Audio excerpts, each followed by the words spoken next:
Hey guys, it's Robin, RsIslandCrafts. This week we are doing the long awaited for, not really, tutorial on how I do my EPP hexagons, English paper piecing. Just my little selection of what I have here on the table. You can tell I kind of dabble in them a little here and there. I've done batiks.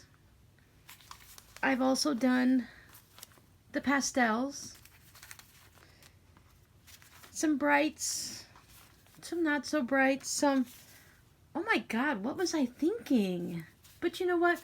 When you mix this in with 500 other hexagon flowers, you're not even going to notice this. A little Barbie. So, I've run the gamut. I've done a little bit of everything.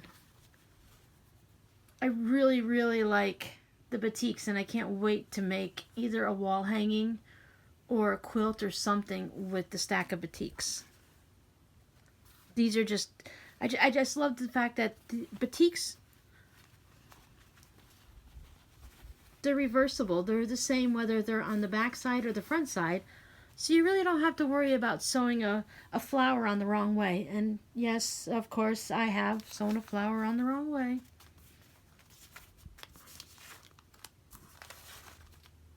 These are just basic and simple hexagons. There's some really intricate and detailed projects you can do using English paper piecing. But we're going to start this series on it's a simple, basic, the way I do a basic hexagon flower. We're definitely not going to get it all done in one show, because if I do, I'm going to have to rush through it to keep it down below an hour. And then you're not going to get all the extra little tips and tricks and details. So I would like to put it out more than just on Fridays, like my regular Sew With Me videos come out on Friday. But right now with Christmas coming, I'm not going to guarantee that. I will guarantee a video, well, we can never guarantee. But my goal is to have at least a hexie video up every Friday until we finish the series on how to make these flowers. At any given time, you might get a bonus video prior to that. So the best thing to do is to go ahead and subscribe and ring that little bell. And YouTube will let you know whenever I have a new video up. Because you know we have the standard Talk to Me Tuesday, so you won't be getting a hexagon video on Tuesday. You will have one on Friday. And my goal is somewhere maybe Sunday. That seems like a good day to put up an extra video. But like I said, I don't really know exactly when. It's going to depend on how my schedule is and how much I get done with my kids' hoodies and other projects that need to be done before Christmas. So just go ahead and subscribe, and you won't miss anything that way. While English paper piecing hexies, hexagons, are actually relatively simple, there's different steps that you can even have a small child help you with. There's a lot of little steps to the learning of it. So I thought this week we would gather all our supplies. I'd give you some different options of things you need, you know, thread and glue and scissors and storage containers and fabric and just all that big excess information. And then the next time that we get together, we'll go ahead and we'll sit down and we'll make one of these. This is just one of the petals for the hexagon. By just taking it little bites like this, we won't have large chunks of videos. You won't have too long of a video. And you'll be able to work through the steps one by one with me. You know, gather up your supplies. Okay, when you have all that, then we're going to go ahead and we're going to sew this. Okay, you got that under control? Then we're going to go ahead and do that. I think that's just going to be an easier way to take this bit by bit and bite by bite. That sound okay with everyone? There are almost as many ways to do hexagons as there are quilters that make the hexagons. When I first started doing them many, many years ago, I was told that you had to stitch through from the front all the way through to the back to secure the papers. That this is what you had to do. There was no other way to do it. This secured them and it made it nice and safe. But the problem with this technique is when you're all done, you have to go through and you have to clip these threads and you have to pull them all out of your entire quilt. Now, if you're making a quilt for a double bed or a king size bed, you could be doing hundreds and hundreds of these, and you have to snip them all and pull them all out. And if you happen to stitch over your threads or put extra knots in anywhere, you're going to have to snip each individual one and pull them out. if you did it just right, and you had your eyes crossed and your toes crossed that day and everything was perfect, you would be able to just pull them out. One time you could pull out a whole hexagon. But I no longer do it this way because I don't want the extra holes in my fabric. Yes, it's just going to go out in the wash and blah, blah, blah. But right now I know there's holes in the fabric and I'm kind of a little particular about that. And I definitely don't want to sit here and pull all these threads out. It's bad enough that when I'm quilting a quilt, I have to go through with the lint roller constantly and pick up the extra loose threads from the fabric itself. I don't want to have to be worrying about this too. This is the way I do it now. As you can see, there are no threads, there are no holes. It's nice and clean and pretty from the front. Here's one where you can see that I was pulling out some of the threads already. It just looks like a ragged mess. And granted, it's going to look just as fine when you get it all done. But for now, I want to just show off. When I put a picture on Instagram, I want it to look nice. I don't want it to look like this. But you can see I still did stitch everything down in the back. See if this one can show you. Can you see how the thread? I did all my stitching on the back. All my basting stitches are on the back. And none of them are on the front. There's another school of thought that instead of using the thread at all to baste it, there are some people that will put a little dot of glue here. They have, you can buy the special washable glue. You can use the Elmer school glue. You can use a glue stick. But either way, you just put a little bit of glue here where you're not going to be stitching, and then you fold it over and glue it. So as you're picking it up, a lot of times your fabric will fray right here. Now, even though it's within your seam line and fabric can fray anyways, I don't want to constantly be picking at it and having all that loose threads anyway. So I stick with the old-fashioned way. I hand baste it all by hand. A lot of people want to do it just because they glue it fast, because they want to get to the point where they're sewing everything together. But this is a hand stitching project. I know that it's going to take forever. I have this star project that I've been working on, probably, I don't know, 5, 6, 8 years. And it's okay because I know it's one of my long-term projects. I work on it when I can, when my eyes are cooperating and the light is just right. Because with something like this, it's a lot of black fabric. And it's not, if I need to have just make one, and I need to have a project done because I'm putting it on a tote bag or something and I need it now, then I might think about gluing it because it's only one flower, over and done. But if I'm doing an entire wall hanging or a quilt, it's okay. I'm going to hand baste it. Now another thing we got to consider is, what are we going to wrap our fabric around to make this? Because that's the whole point about English paper piecing. You're not sewing a seam like you would with a sewing machine with a 1/4 inch by hand. You're wrapping the fabric around essentially a paper, and then you're stitching it together. Now this one you can see I used some cardboard. I used some junk mail that came in, old cereal boxes, cracker boxes. They also have these plastic templates you can purchase. These are pretty thin, flexible, but sturdy. Of course, you're going to use these over and over again, as you can use this cardboard over and over again. Here's an example of a kit that I had won. Well, a pattern, partially a kit. This comes with the paper pieces included. You can also purchase these paper pieces from paperpieces.com, I believe, and then there's also going to be plenty of Etsy shops and stuff like that that sell them. So you can use these over and over again. They're actually paper. They're a little bit thicker than computer printer paper, but not as thick as cardstock. So it's somewhere a little bit in between. They're sturdy. They're going to last for multiple uses, but they're not going to last forever. These plastic pieces will last forever. Now I have made several with this plastic, and it's okay, but the thing is if you're making this many, you need this many pieces of plastic. So what it is when you make, where's my blue guy? You can't remove anything from a hexagon, the center support system, until all the sides, 1, 2, 3, 4, 5, 6 sides, are all connected to another hexagon. So like these, I wouldn't remove these because this is keeping it stable.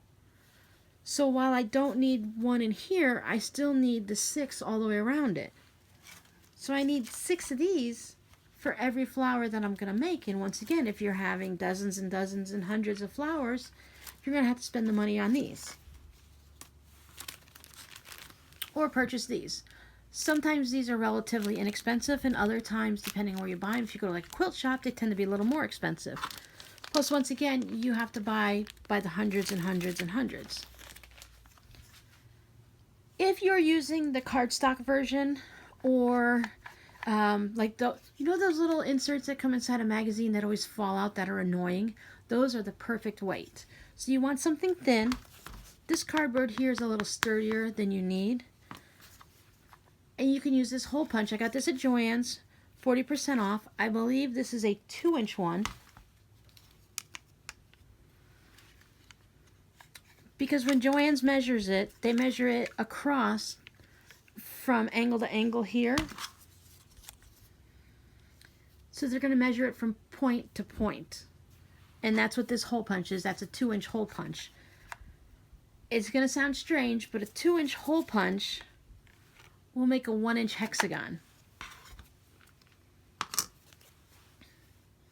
This is one of those things where if you're a quilter and you've been doing this for a while, you know to measure a hexagon, you measure it along its edge. So this is the 1-inch hexagon. But if you're just a knitter or you're a scrapbooker, then for whatever reason, they measure it from point to point. So now this becomes a 2-inch hexagon. So whatever you do, make sure you know what you're purchasing first and what you might be printing offline to make sure you're getting the right size. If you're just starting out and you're just going to print a whole bunch and you really don't care what size it is, then it really won't matter because whatever it is, it is. So I call these 1-inch hexies because I've always known to measure them from here to here. Now what I use freezer paper. People here in the U.S., you know, you can get this down the tin foil aisle, the aluminum foil aisle, where the wax paper is and everything. And what freezer paper is it's plastic coated on one side. You see this shiny coating on one side? This is plastic coated here. And this side is paper.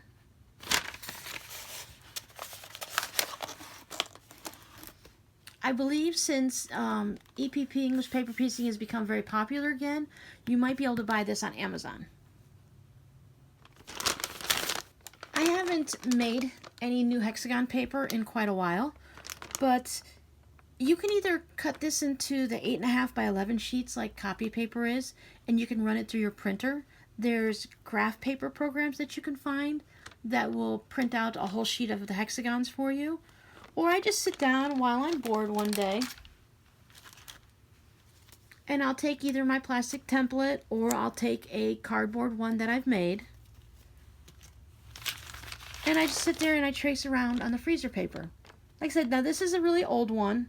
I have made more since then, and what I do is I try to line it up so I can use my rotary cutter, and I'll leave a space in between.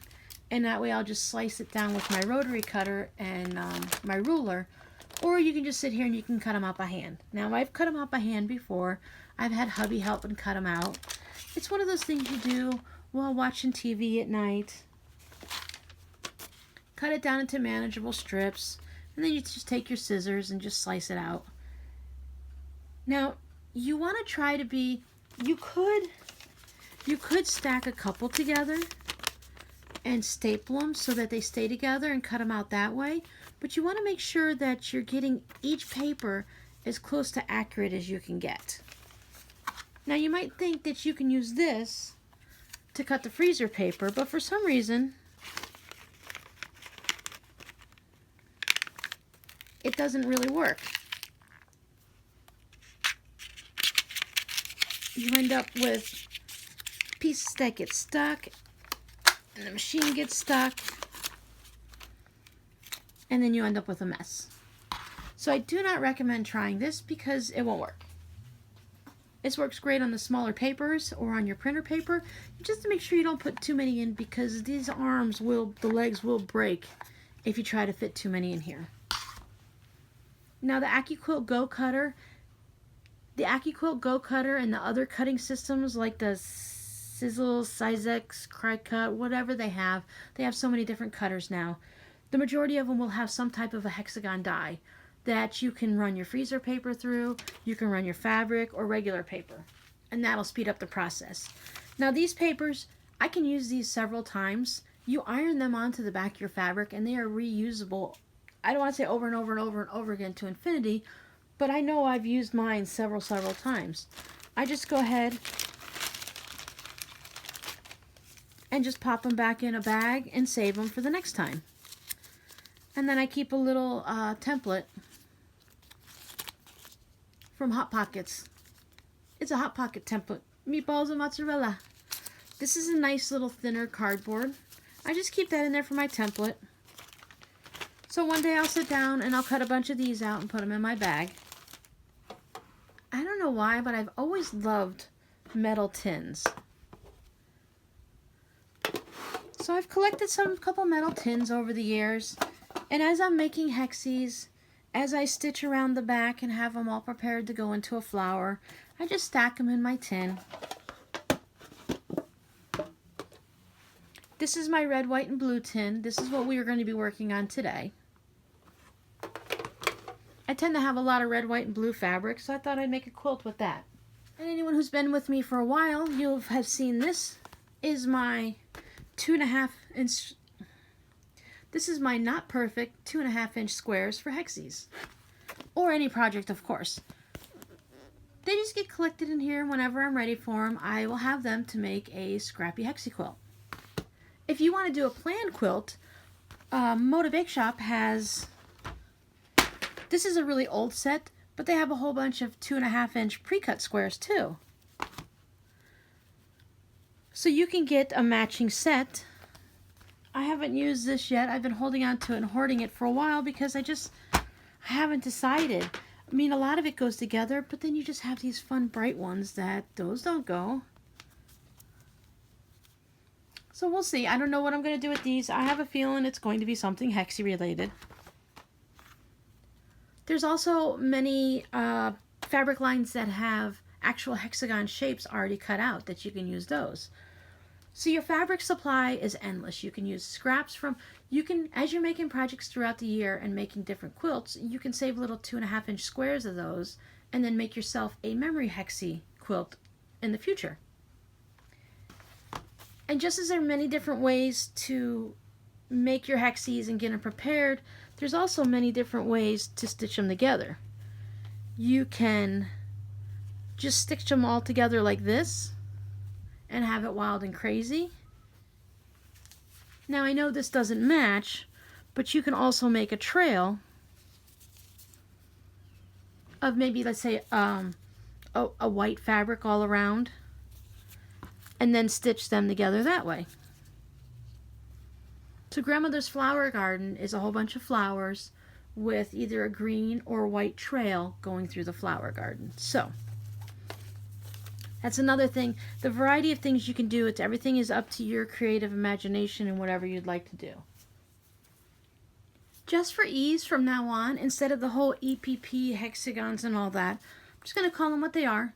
These are hexies. And a finished piece, if it was actually finished, would be considered a flower. So when you're taking your hexies and you're making them, after you get to a certain point, you're going to be holding them together to sew them. Now you can either use these wonder clips or whatever they're called to hold them together like that. You can hold them together by hand, or you can use pins. For these, I tend to just hold them together by hand. But when I get into something a little bit larger, like my stars, I do like to use the clips to hold the piece in place as I'm going around, just because you get this extra wieldy thing where you're trying to put your hand around it, and it's just easier if you have the clip.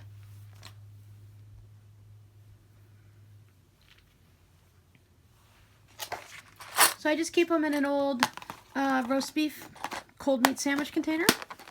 I like to keep this little container. The scrapbookers, no. The cross-stitchers call this an ort for old ratty threads. It's just a little container I made that, you know, you just throw your old pieces of thread in it so they're not just floating all around the house. I do have a fancy pair of stork scissors that I like that are nice and sharp. I keep these in with my stars. You can also just have any type of scissors. These are just kid scissors that I got from the Dollar Tree. Anything that's just going to snip your thread and could possibly snip your fabric if you need it to. Now when it comes to thread, there's just so many options. What I like to do is, you know how you always have that spool of thread with just that little bit left on it? Or you have a bobbin, there's just teeny tiny amounts of thread on it. I don't always throw that away. What I do, now granted this one has some full bobbins, but I just toss it into one of these containers, or I keep it into one of those plastic shoe boxes that I pick up from the Dollar Tree, and then I just save it. So as I'm basting my hexies, because when we're basting our hexies on the back, this thread does nothing but hold the fabric around your form. So it can actually be that kind of, you wouldn't want to use it because it's very expensive, but there's a thread that will disappear when you wash it. So it could be dissolvable thread, it could just be some ugly thread. You wouldn't want to use something like, you could if you had to embroidery floss, but it's a little thick.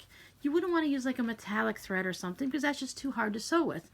You want to be able to whip through this part really quick, so you're just going to use any of your leftover threads or little bits on a bobbin. Color doesn't matter because it's going to be on the back of the quilt. Now maybe if you're doing a pure white square, you might want to stick with some white thread. Well, let's say when you first started sewing, or even now if you wanted to, you went to Walmart and they had the big spools like this for 25 cents. They have a Walmart generic brand and they have coats there, and a lot of times you can get them really, really cheap when they go on discount, especially if you're getting like flaming lime and hot pink or something. That thread is perfectly fine to use because, like I said, unless it's a white fabric, no one's going to see it. When it comes to stitching things together, like you can see here, when I first started stitching this, I wasn't very experienced at it, and a lot of my thread would show. And I thought, okay, a gray is a neutral, so let me use a neutral thread to sew these together. So I was using, they said, use Aurifil thread, it's the best thread for this. So I tried that. Once again, I found that that's not a thread that I like, so I stick with using that. So I have like Aurifil thread that I just use for basting my hexies on the back because I'm not a big fan of it. It tends to break a lot for me. So then what I switched to is I switched to a hand quilting cotton. This is 20 weight. It's a little bit thicker and it has a bit of a coating on it. It's not waxy or anything, but it's meant to make it glide through the quilt easier. So it makes sense to have it gliding through here easier. It's 100% cotton. I'm not really sure exactly what color I got. It's a dark gray, yet not a black, and I don't know. But it matches really well, and now you can't see, now that I've learned more on how to stitch these better, you can't even see the thread through there. And it matches up really well. I think it's actually just a dark gray. So I prefer to use hand quilting thread to stitch together any of my projects. I just started doing that this year, so all I have right now is this one color for this. So as we're stitching all our little hexies together, I will have to use just regular, whatever thread I happen to have that matches it. So find some old waste thread that you can use to baste the backs of your hexies, and then we'll find thread. Like I'll be stitching these together probably with a dark blue, medium blue, just because it'll match and it'll hide the stitches if any of them pop through. I am a thimble girl. I prefer this leather thimble. You can see I'm about due for a new one. That's where the needle pushes. This is the finger that pushes the needle through as I'm stitching. Sometimes as you're stitching these pieces together, you need that little extra push. It's just something I automatically do, so I like to protect my finger because otherwise you're going to have holes in it. There's different types of thimbles. There's a leather one. There's a leather one with a metal spot on it. There's this plastic kind. There's a metal one that looks like this with little bumpy holes in it. There's also these little sticky pads that you can just stick onto your finger in the one spot that always gets stabbed by the needle. So it might be good to pick up a thimble. And remember, if you go somewhere like Joann's and Michael's, you can use their 40, 50, 60% off, especially right now at Christmas time. They even have the 20% off your entire purchase, even if it's on sale. And a lot of times their Notion walls will go on sale. And just pick one up, but it's a little bit cheaper. When it comes to needles,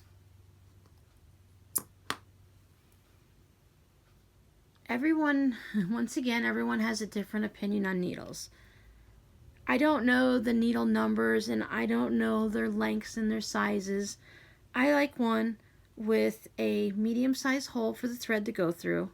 I like to have, they have the little short quilting ones. I don't like to stitch with those. They also have some needles that are fatter and bulkier, and I find that's a little bit harder to go through the fabric. But I do like a needle with a nice sharp tip. And I'm sorry, unfortunately I don't have the information on it. So it's just one of those things, you're going to have to test different needles out and see which one works for you.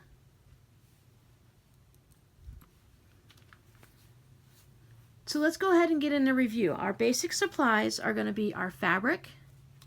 We're going to have any type of thread you want that we're going to use to baste the hexagons. We're going to have the thread that we're going to use to stitch them together.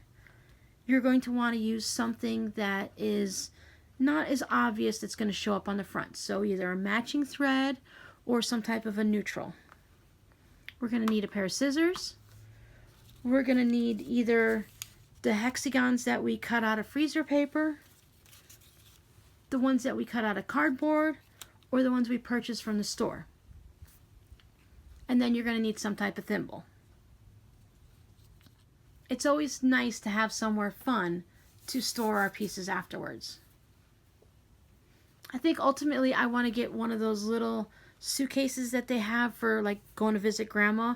Not the really big ones, but they have just these little small ones, more of a doll size, that you zip around and when you open it up and you can make little compartments. I would think that's what I'm going to try next for storing my hexagons. Okay, I hope I didn't bombard you too much with lots of rambling information. The next video we do will be much more smoother and more concise as we work through the process on how to baste our hexies to whatever type of paper or cardboard we choose. So remember to go ahead and subscribe and ring that little bell so you know the next time I put a video up. Gather up all your supplies and we'll see you next time while we try to tackle the hexies. Bye!